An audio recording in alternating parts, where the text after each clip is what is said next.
everybody? I'm the one and only hip hop gamer, Hot 97. Logitech G is going down. So today we're going to talk about how we're going to identify our career path to gaming. So this is going to be exciting. I got to spin the chain on that. We got an incredible panel. So we're going to break everything down. So before we start, I got a crazy video, impactful, powerful video to run so y'all can see this from the one and only Brooklyn Borough President, the one and only again, Eric Adams. Roll that.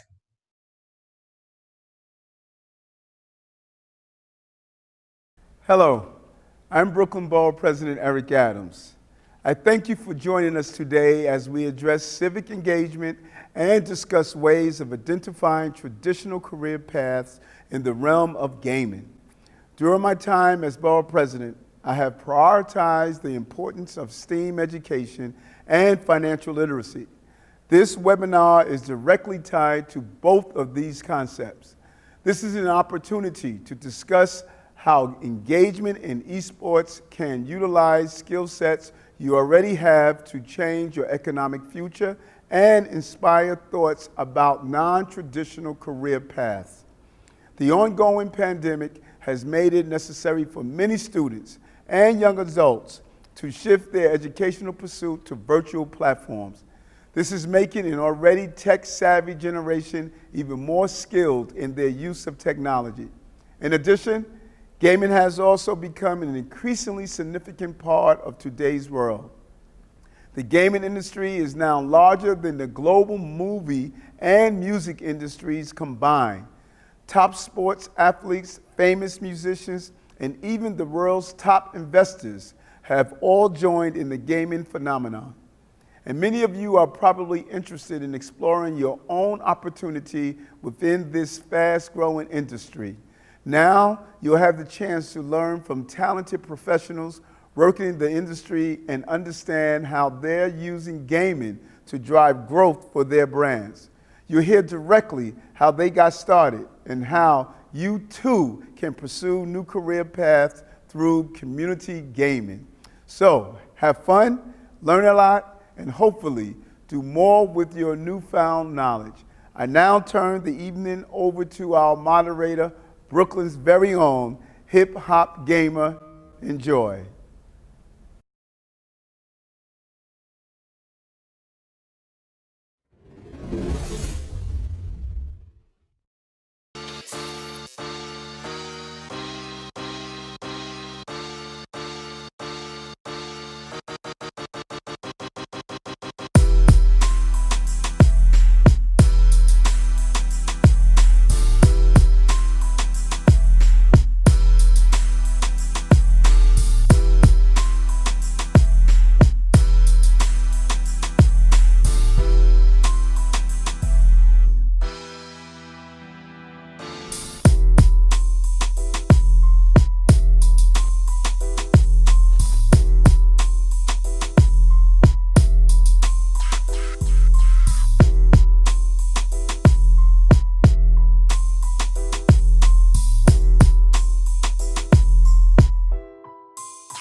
But now we're going to kick it off because we got some amazing people, and I'm about to introduce these amazing people so you know the impact that we want to make with y'all today. So, first off, I got to give a lot of love to the one and only Miss Kate Edwards. She is a 27-year veteran and an outspoken, multiple award-winning advocate of the game industry and the executive director of the Global Game Jam, as well as the former executive director of the International Game Developers Association. Very, very important. She is also a professional geographer and corporate strategist who pioneered and specializes in content culturalization. Yeah, I said that right. Good. Following 13 years at Microsoft, she has consulted on many game and non-game projects from BioWare, Ubisoft, Lego, Google, Amazon, Facebook, and many other companies. I give to y'all Kay Edwards. Thank you. Let's go. It's awesome to be here. Thank you so much. So next up, we got Eleague. Possibly, if I said the name wrong, you know I love you. You my brother. It's be all good. So Eleague is the co-founder and esports video game and tabletop venue located in Brooklyn, New York. That's where I'm from too. You know what I'm saying? Got to spin the belt on that. Well, spin the chain. So before starting this new space, Eleague was director of marketing for Better Social, when he built tools and partnerships for internet creators spanning multiple platforms. So everybody in the chat, show your love for the one and only Eleague Postleaf. Let's go. That's the best intro I've ever had. I'm gonna easily. No doubt. And last but definitely not least, we got Anthony Scholar in the building. He is the current collegiate lead for Evil Geniuses. If you're a hardcore gamer, esports, you're trying to make it, this is somebody that you definitely need to speak with. In that role, he is responsible for the strategic ideation, implementation, and management of their internship program. Additionally, he is working to establish meaningful partnerships across the United States in the collegiate and youth markets. Previously, Anthony had led project management and business development for esports programs at both the high school and collegiate levels. I give to you none other Evil Geniuses' own Anthony Scholar. Oh, let's man. go, baby. Hip hop, dude. Like, I put a couple extra dollars back in your pocket. How can I get that on just a loop? And I'm gonna have that set as my alarm to wake me up and jump out of bed every single morning, dude. Like, you got me ready to run through a wall introing us like that. But let's go, baby. That's what I'm talking pleasure about. to be here, man. Absolute pleasure to be here. Thank you so much for having me. Not always, man. So this is how we're gonna set it off.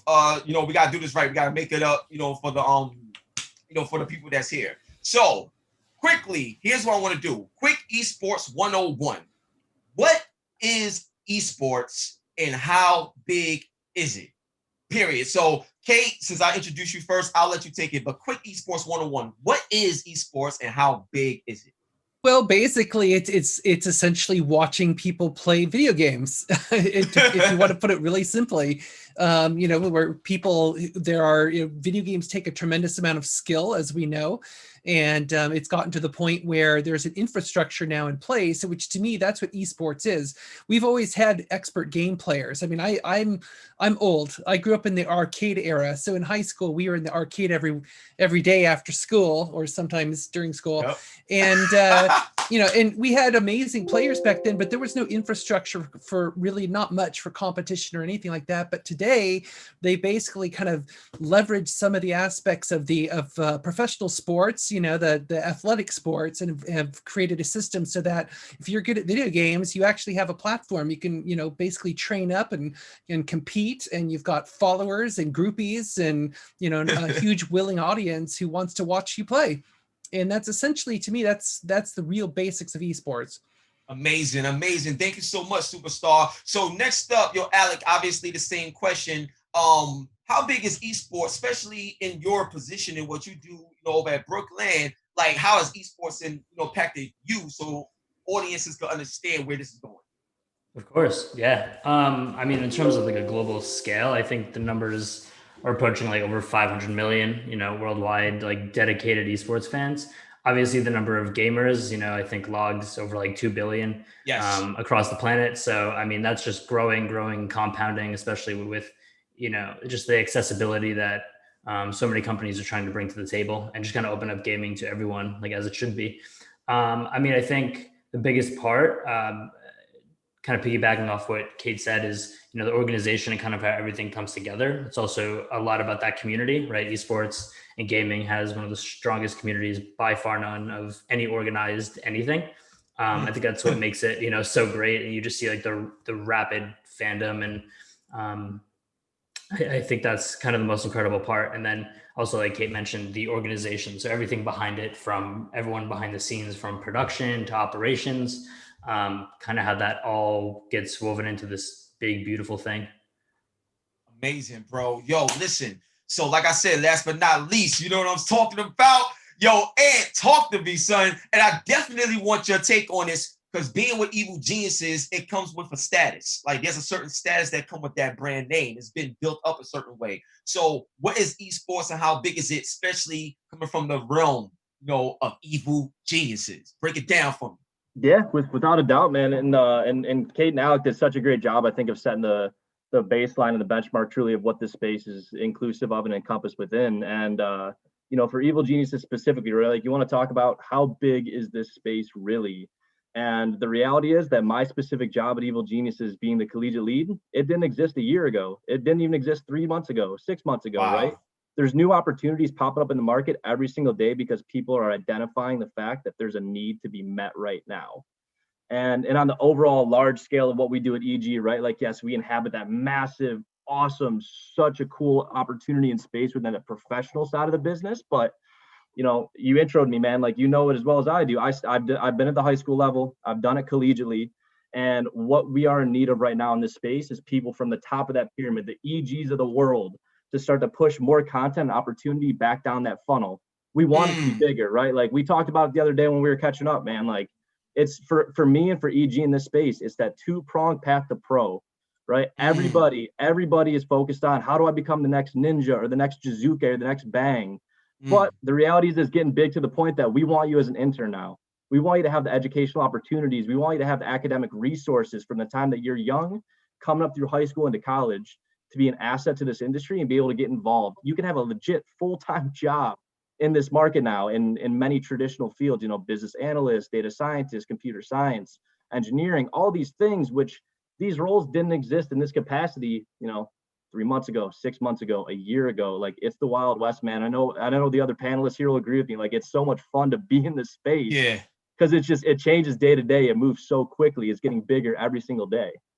So one thing I want to add to this, so just so the audience can be more familiar with me. So I wear many hats, you know what I'm saying? I'm a video game journalist. I'm also a hip hop artist. I make songs for the video games. I'm also a character in different video games. So if you ever play Watch Dogs 2, or if you ever play NBA 2K Playgrounds 1 and 2, or Twisted Metal and stuff like that, you could hear me in those games, pick me as a character, like all types of stuff like that. Also, I managed to take my love for gaming, because my love for gaming came from my grandma. My grandma taught me how to play video games when I was 4 years old, and now it's my career. It is our careers. It's crazy. So when it comes to the esports side of things, especially coming from hip hop and video games as well, we always have this competitive nature, and in competition there's business, and there's new creativity that creates business through the creatives. So what I want to inspire the audience to understand is that look for what you don't see as well, because what you don't see could be your opportunity to create a lane for yourself that becomes bigger for others. And that's exactly what I was, able to do for myself. So with esports, it's not just teams, but if you think about how it started, like what Kate was talking about, we had Donkey Kong, Tetris, all types of battles.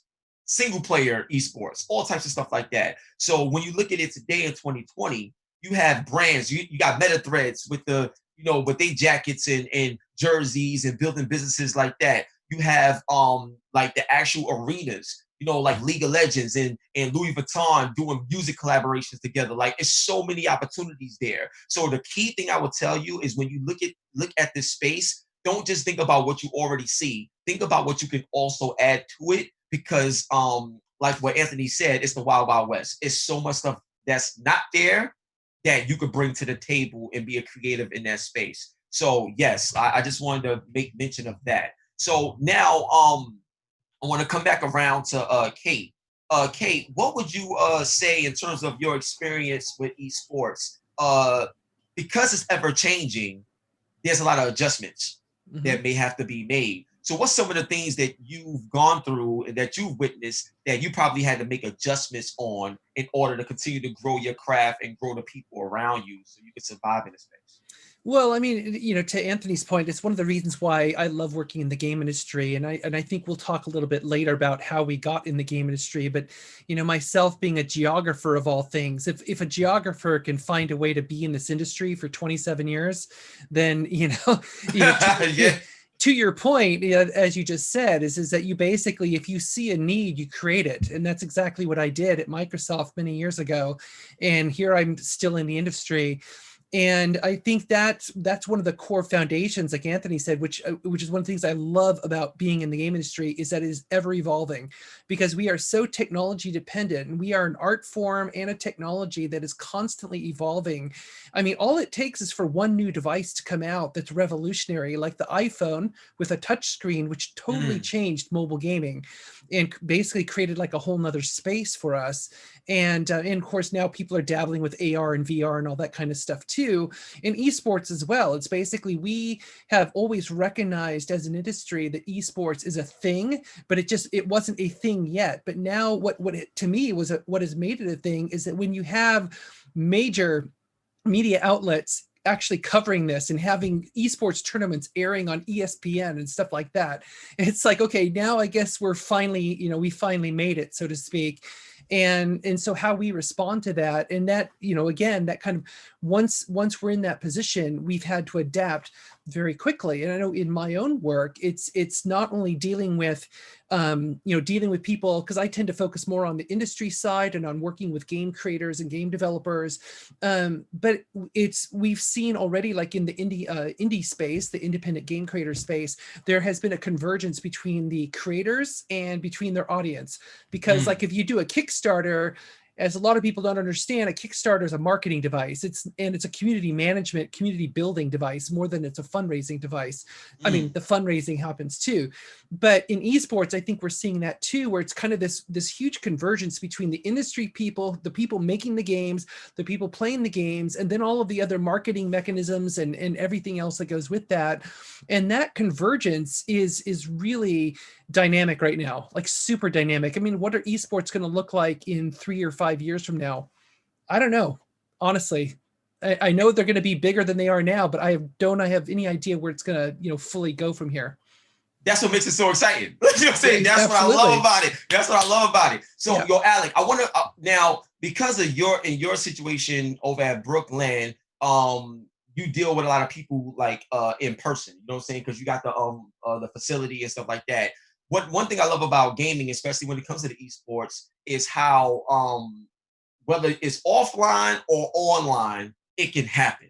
You understand what I'm saying? So right now in your situation, how has esports or potentially grew your business, even though we in the pandemic that we're in? The reason why I feel like that question is important is because I want to prove to the audience that no matter what situation like the world is in, I've seen gaming survive every type of recession. Kate, facts, like real talk, Kate, like I've seen gaming survive all recessions because the subliminal message that gaming is that's different from music and movies is that music is passive entertainment. You listen to it, is great. Movies, watch it, is great. But gaming, you interact. You have a sense of control. And you also have a sense of being somebody that you're not, because a lot of times people, they go through personal things in their life. So that's like the therapeutic side. I love that, man. And like, I'm with you 100,000% in terms of making gaming that much more of a standard across the board. That's something that people need to understand and learn, because so many people got a passion for it. And gone are those days where get off the game, it ain't gonna make nothing, like you ain't gonna make nothing with your life playing games all day. Nah, those days is over. So let's go. So Kate, I'm coming to you. So now this part of the actual panel, like the discussion, I want to learn more about y'all come up and also the advice that y'all will have for young students, people that's watching right now, with the experiences that y'all had and things that y'all gone through, in terms of being able to pass that off to help someone else. So Kate, let's get started. Kate. You know what I'm saying? How did you get started in this industry? We want to know everything. Let's go. Wow. Where to start? Well, I'm going to try and make this a short story. So it did start with my love of games. I mean, I'm a gamer at heart. I mean, I'm one of the old people. So Pong was my first video game. I was like 7 years old when the Pong console appeared. And it was amazing. I mean, it changed the lives of myself and my friends. And ever since then, we were playing video games. And like I said, and when I was in high school, that was the golden age of the arcade era. And so that was just an amazing time, to be around. And of course, my older brother, he got a console. So we had a console in the house. It was in television. And But see, I love games and I've always loved playing games, but I never really aspired to work in the industry. So I actually wanted to work for Lucasfilm and work on a Star Wars movie. That was my real aspiration. But after I did industrial design, I switched to geography and cartography because I love maps, I love travel, I love culture, all of that kind of stuff. And plus I could use my artistic skills for creating maps. So I went in that direction. And eventually, after I got my academic degrees, I ended up, I moved to Seattle. I'm from Southern California originally. And Microsoft contacted our geography department at the University of Washington and said, hey, we need a cartographer to work on Encarta Encyclopedia. And for those who don't know, Encarta was the precursor. It was basically the last major encyclopedia before Wikipedia showed up. Yeah, facts. Yeah, so I worked on Encarta and made the maps for Encarta. And while I was at Microsoft, I thought it was just going to be like a quick contract job, and then I would go back to grad school and whatever else I was going to do. But they kept asking me to stick around because they said, hey, there's skills you have that are helping us. And one of the things I noticed is that the company was having problems with dealing with different content issues in different products. And so I eventually ended up creating an internal team at Microsoft that I called geopolitical strategy. And so my job at Microsoft was to basically help the company avoid making political and cultural mistakes that would get them in really big trouble with different governments or with the public or whatever. And so that work also included all the games at Microsoft. So I started on back when there was the only game at Microsoft, which was Flight Sim. And then and then as they started making all their PC games, I worked on all of their PC stuff, like all the original Age of Empires and Asheron's Call and MechWarrior and all that stuff. And then when the Xbox project got started, then I ended up working on all of the properties for that. So Halo, Fable, Forza, all of those kinds of games. And so I left in 2005. When I left Microsoft after 13 years, I was like, this is what I want to do. Doing what I call culturalization work on video games is my absolute life calling. It brings together everything I love, my love of culture and technology and games and all of that. So I basically made up this job. And when I left the company in 2005, I became a consultant and I've been doing the work ever since. So I've worked on all the BioWare games of the last 18 years and a bunch of Ubisoft stuff and Call of Duty. And I'm actually, right before this call, was working on my batch of stuff for Age of Empires 4. So yeah, I love what I do. And I've also, just in my later years, got much more involved in the last decade in advocacy work in the industry, because I absolutely love the people I work with. All of the core creative people, whoever they are, the programmers, artists, designers, everybody, I love these people. And I see them get treated like crap at some companies because of work culture and other things. And so that's why I, took the role of running the International Game Developers Association to try and make a difference in the industry. And that's why I run the Global Game Jam event, which is the world's largest game creation event. So that's me. So that's basically where I come from. I'm a total geek in every way. Obviously, I'm sitting in the Millennium Falcon. I'm a huge cosplayer. Yeah. My daughter's a costume designer, so we cosplay at different cons all over the place. But as far as quick advice, I know I'm going on kind of long. Keep talking. Keep talking. Go. Quick advice that I'll tell people. Number one is, if you can't program, or if you don't have artistic skill, or you don't feel you have those core creative skills that you need for game design, that doesn't mean you can't work in games at all. I mean, look at it. Like I said earlier, if a geographer can figure out a way to be in this industry, anybody can. You just have to be really creative about what you do really well. And, I would highly advise you get a mentor. So find someone who works in the game industry and basically listen to them, ask them questions, just kind of get a sense for what is it like to work in the industry. And if you want to figure out if you don't really know what you want to do in the game industry, but you feel like you want to go in that direction, I highly recommend getting involved in a game jam, whether it's like the Global Game Jam event in January, or whether there's many different game jam events that happen all over the place. Get involved with a game jam, because what that is you get brought together with a team of people, and over a course of, whether it's like 48 hours or a few days, you make a game together. And a lot of people who do the jams, it's the first time they've ever done anything related to game creation, but they get a taste for what it's like to make a game, and you can kind of figure out whether or not it's something that you really like. And also, really importantly, because games are a collaborative, created form of interactive art, in my opinion, you have to learn to work together. And so if you can't work together with other people and communicate well and all that, then you may have a challenge. So game jams are another great way to work together and just kind of see, does this feel right with who you are and what you want to do? I'm gonna tell you right now.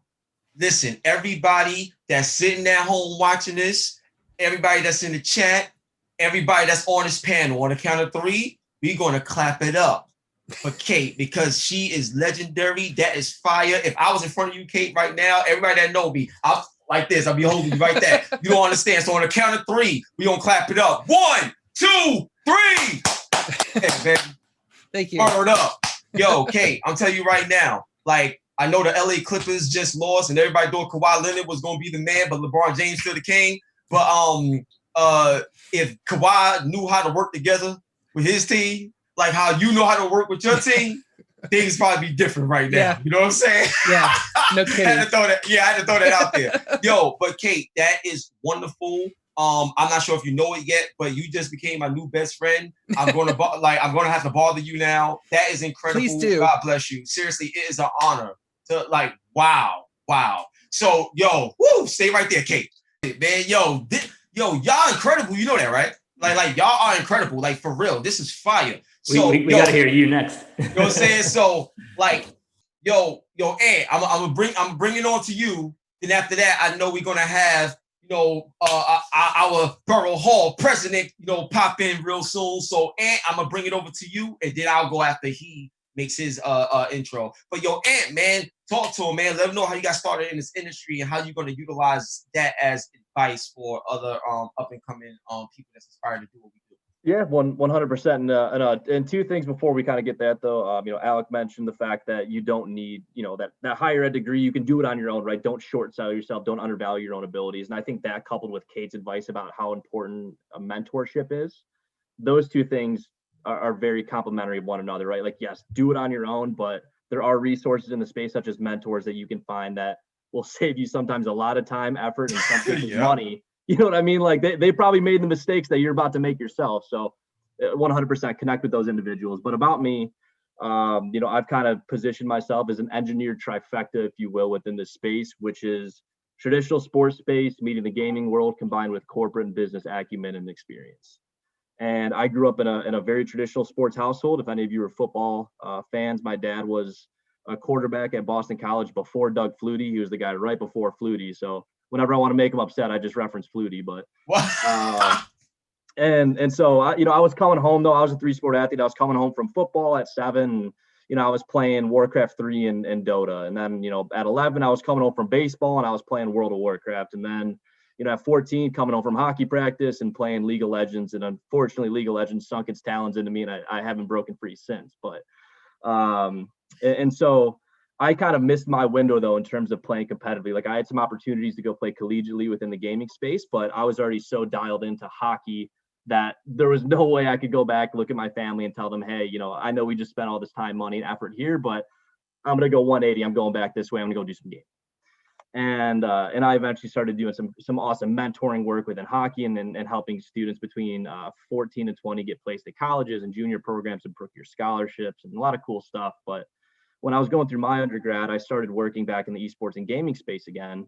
And I started doing program development once again at that high school level and started procuring sponsorships there and establishing pipelines and hosting events. And then I was like, this is really cool. I like doing this. What's next? And then I got into the corporate world where I was doing, like I said, high level IT recruiting and placing software developers and engineers at like Amazon and Microsoft and companies like that, which is very corporate, very boring. We won't dive into that. And then I got back in the collegiate space though for gaming, and I started doing program development, building arenas and organizations from the ground up on different strategic models that were specific to their campus or to their culture and their community, right? Because it's not a one size fits all in this space. You have to be willing to acknowledge that each campus is a little bit different and each community and culture is going to shift a little bit. And that led me kind of to the point that I'm at though with EG right now. So I'm somebody who's the first to acknowledge that, yes, there are parallels between traditional sports and the gaming market, but I'm also the first to then acknowledge thereafter that there are almost an infinite number of parallels that don't exist between the two. Right. And people like to try to jam them up into one, like, just not to go down the rabbit hole on it too much, but when we're talking like collegiate gaming in high school from an infrastructure level. People will often assume that if you're a director of esports, then you are the parallel to like a hockey coach or a football coach, right? And it's not the case. So now you have one person running 4, 5, 6 titles for 60, 70 kids. Like, you know, Alex, I'm not sure what sports you grew up in. Like, that'd be like you coaching 4 sports and being responsible for getting all those students recruited and bettered within. Like, it's brutal. It's a tough undertaking. So there's a lot of disconnects there too. And so I've leveraged my experience from both sides of those markets, and I've done a pretty good job of being the conduit between the two. And kind of how I got my pull back within that industry, though, is if you're familiar with Walter Bond, he's got a great motivational video and speech where he talks about impact players carving out a niche within the market. They make their communities better. They make their cities better. They make their surroundings better. And that's what it was for me. I carved out a niche. Like, I am high level training, development, and growth at the core of my being. And that space specifically, that acknowledgement of, we need to stop trying to deal everything within this market and industry off the top of the deck. And we need to go 6 layers deeper and get to them when they are younger. And we don't need to quit talking seniors only, seniors this, seniors that. Like, no, let's go deep, right? Let's go way under those layers. Let's start to dig it up. And once again, let's start to have conversations surrounding normalcy and how we normalize this space. And that's what I did, though. I found my path. I found what I was interested in and what I did exceptionally well. And I just consistently leveraged that ability and made those connections. To Alex's point and Kate's point, you make those connections, you find and seek out the information that you need to become better. And before I drop my last little bit of advice here, if you're, once again, football parallel, but Pete Carroll, coach of the Seahawks, he's got a great book called How to Win Forever, I think, or Win Forever. And he talks about if you don't know your personal culture, right? If at the core of who you are, if you cannot put on paper who you are and what you want to do and set out to accomplish, if that shifts year to year, you will neither be effective nor efficient in getting to those goals. Right? And so for me, I mapped it out. I put it on paper. I quit comparing myself to other people. I just focused on me. I focused on what I wanted to do, what I needed to do. And then I tracked down my antecedents. I said, all right, here's where I want to go. Here's what I want to do. How do I get there? Right. And mapped it out.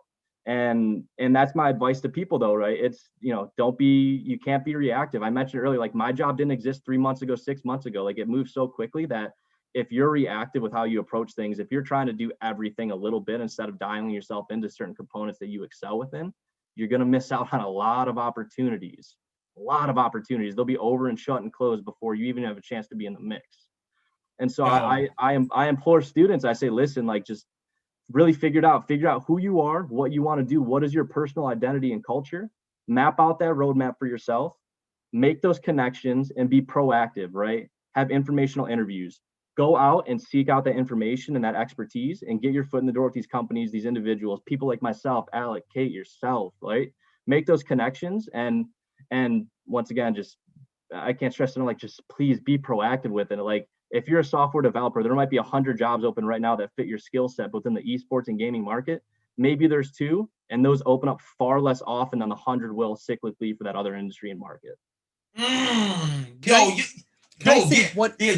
up in there, Kate. Just one quick thing to build on what Anthony said, which I think is super important, and that's why I just wanted to highlight and basically plus one what he said about comparing yourself to others.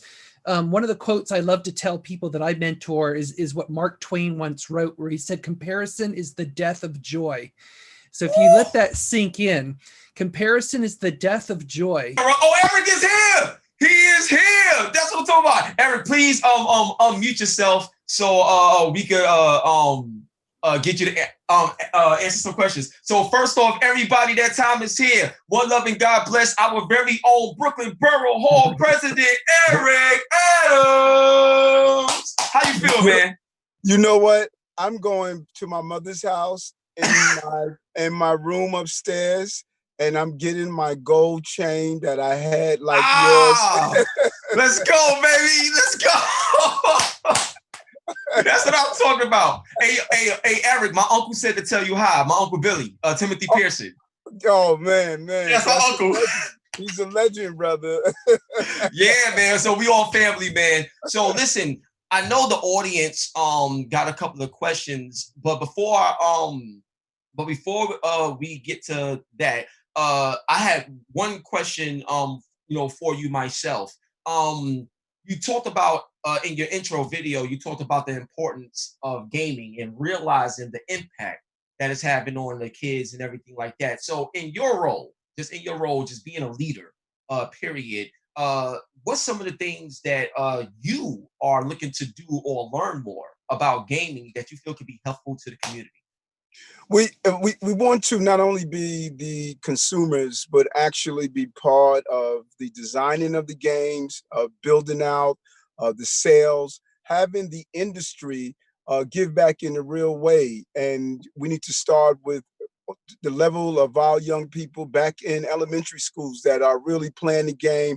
We could start shaping their minds on how to be part of the entire industry and institution of gaming. It's so powerful. When you look at the games, I go back and forth to China a lot, probably 6 or 7 times, and you look at how esports is really taking over sports. And think about this for a moment.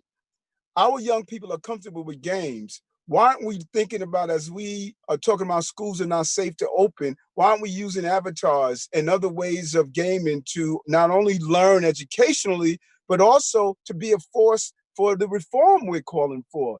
How about not using gaming to talk about how do we bridge the gap of communications? You know, we live in these silos. So how about having competition where my Chinese community is playing with my African American, my Mexican community, my Jewish community?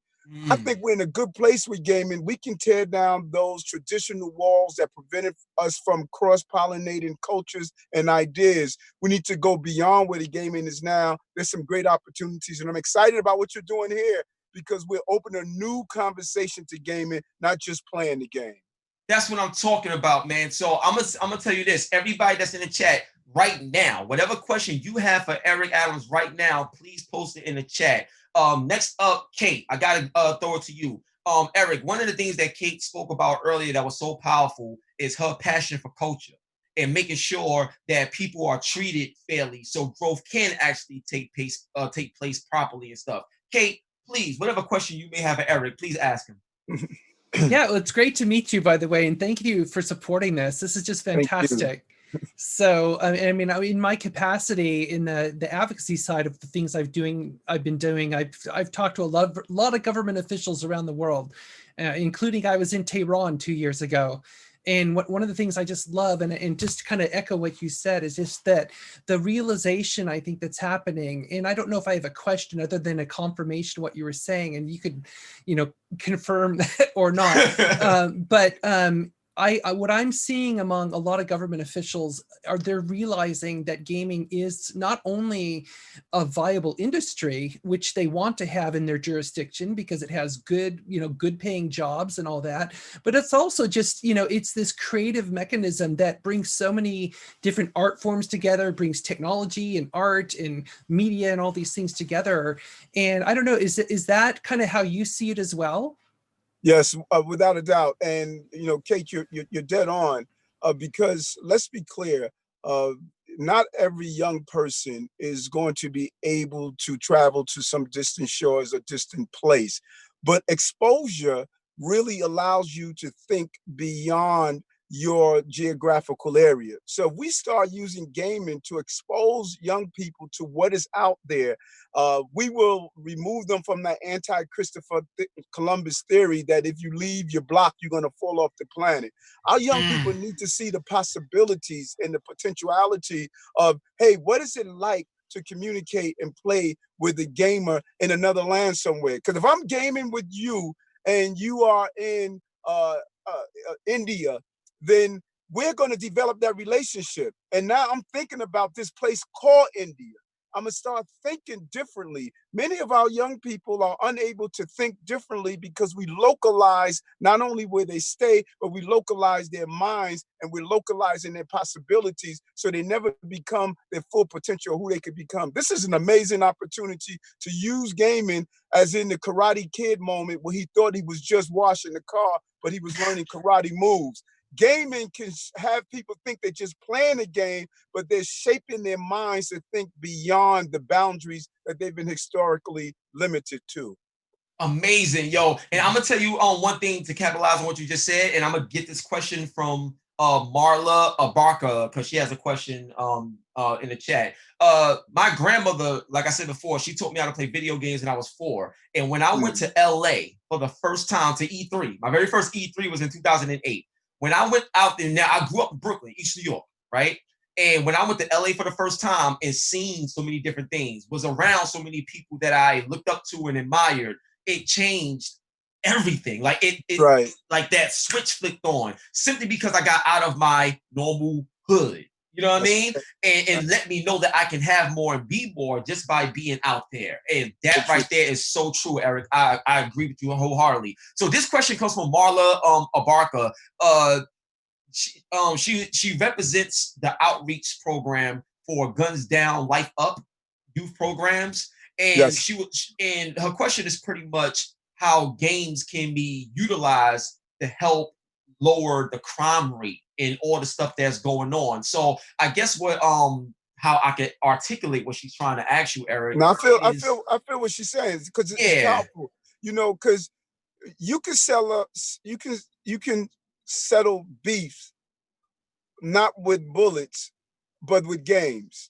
You know, you can settle so much. You see now where people are turning to guns instead of games. And many of the gamers, people who play games, will play games and then they get into beef and they hit the streets and they pick up a gun. So there's another way to settle a beef.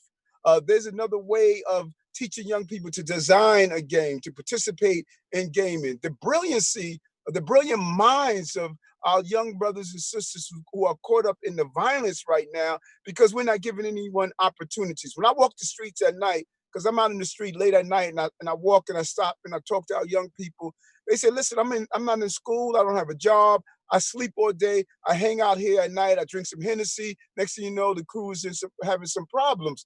But if we give real opportunities in the gaming industry, the multi-billion-dollar industry of gaming must be a part of how do we deal with some of the inner city issues and some of the inner city problems, because it's a win-win, because you don't want to lose your constituency who's buying your games, who's using your games. You want to keep them as productive as possible. So I think, yes, and that's a great organization, by the way, where they deal with the real issues of violence. And I'm all in that gaming is a great way to deal with some of the violence that we're seeing. That's amazing. And you know, it's so funny, like the questions is coming in the chat. Someone said that they literally have the game that you was just like referring to. They literally have that game and was trying to figure out what's the best way to get a hold of you to be able to potentially demonstrate that game to you, to be able to use it as a tool to help to what you're saying. So like, is there whether it's an email or your assistant, but what would be the best way you know what? to get a hold of you?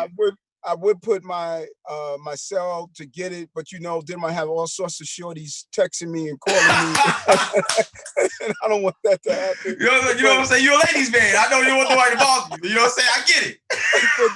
but they can shoot me an email to bpericadams@gmail. Boy Peter Eric Adams @gmail, and that comes right to my hip. I will get right back to them and connect them with the team so that we can do that. I love that concept and idea, so that we can make that happen. And thank them for sharing that with me. Let's do that.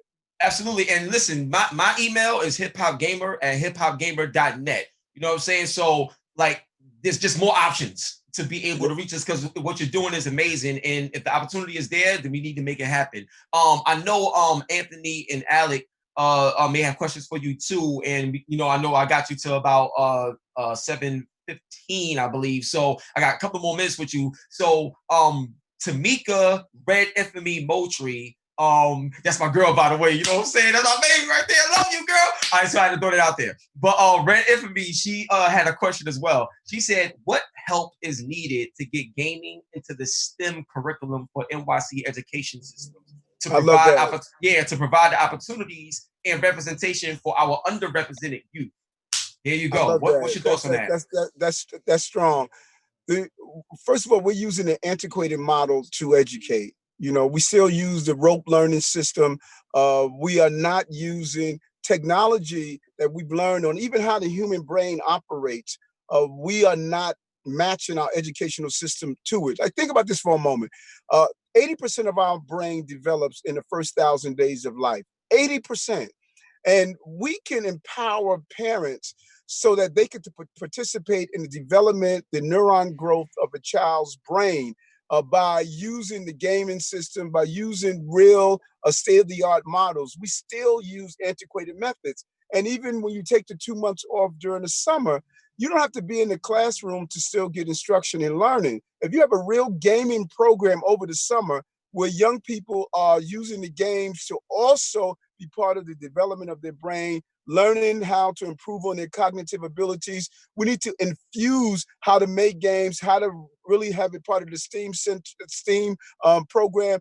Then young people won't stop learning when they leave the classroom. They'll be extending learning because they're doing it in the methods that they're used to, that they enjoy, and that they're encouraged to do. That's the focus. And so she's dead on. We need to have a real gaming program in the STEAM program in our schools.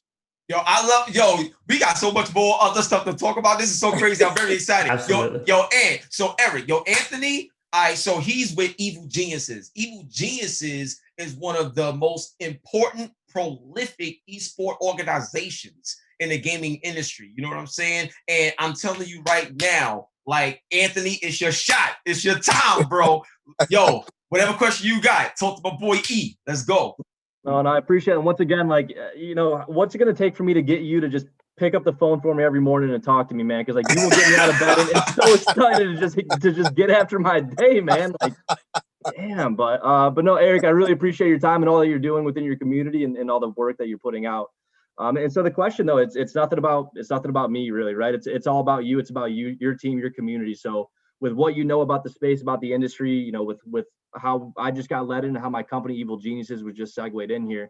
How can a company that exists in the top professional point of the esports organization, the gaming industry, help you?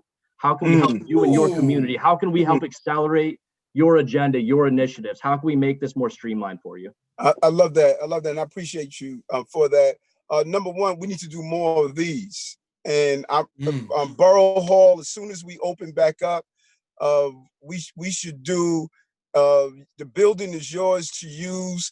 We should be doing every weekly or every 2 weeks, gaming industry, educating our young people on gaming, having game competition. I am meeting with a group of gang members next week. I'm sitting down with them, and I'm going to talk about this. So we should open Borough Hall. A lot of those young people have never been in Borough Hall before. They think it's a building that they only could walk past.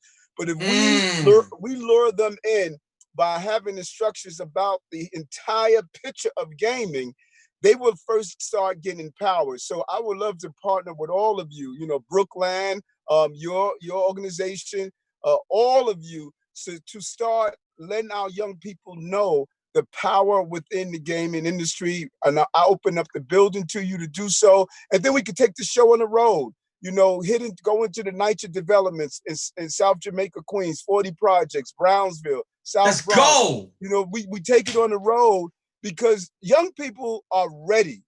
And they have always blown the winds of change. And I think through gaming, we're going to give them the opportunity to take a deep breath and flow this globe in the direction that they want it to go into. And so you are on to something. Trust me. I know when someone is in the right direction, there's an entire movement in gaming.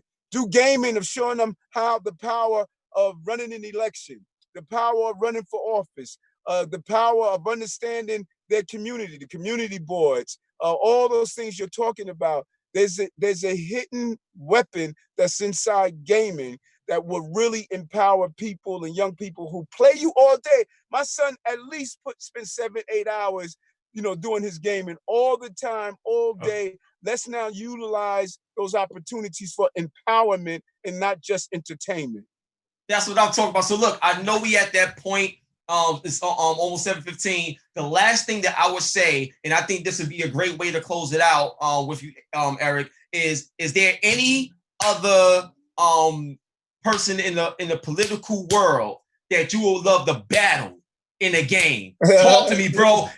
And like Evil Geniuses could set it up. You could be on Team Evil Geniuses, something like that. We get another squad or whatever. But I think it'd be dope if we had like some people from the gang units, people from the cops, like you, and put all of us together from different walks of life on the same team against another crew on the same walks of life as different teams, and we battle each other. What game though, E? What game you want to battle somebody in? And if there's somebody that you want to call out right now, call them out, yo. Let's go. You know what?